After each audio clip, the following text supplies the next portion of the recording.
Hi friends, welcome to my channel. இன்றைக்கி நம்ம சேனலில் 11th ஸ்டாண்டர்ட் நியூ தமிழ் புக்கில் இருக்கக்கூடிய மகாவித்வான் மீனாட்சி சுந்தரனார் பற்றின சிறு குறிப்பை பற்றி பார்க்கலாம். இவரை புலமை கதிரவன் அப்படின்னு சொல்லிட்டு சொல்லுவாங்க. இவர் திருச்சிராப்பள்ளியில் அருகில் இருக்கிற ஆதவத்தூர் அப்படின்ற ஊரில் பிறந்தார். திருவாடுதுறை மடத்தின் தலைமை புலவராக விளங்கினார்.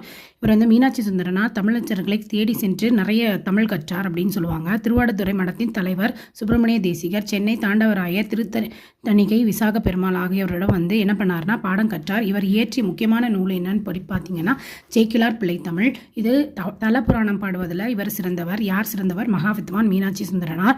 அடுத்து யமக அந்தாதி, திரிப்பந்தாதி, வெண்பா அந்தாதிகள் ஆகியவற்றை உருவாக்கிய பெருமை பெற்றவர்.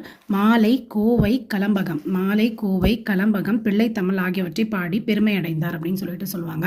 இவருடைய மாணவர்கள் யாருன்னு சொல்லி பார்க்கும்போது உவே சாமிநாதன், அதுக்கப்புறமா பார்த்தீங்கன்னா தியாகராசர், குலாம் காதிர் நாவலர். இவங்கெல்லாம் யாருன்னா இவர்கிட்ட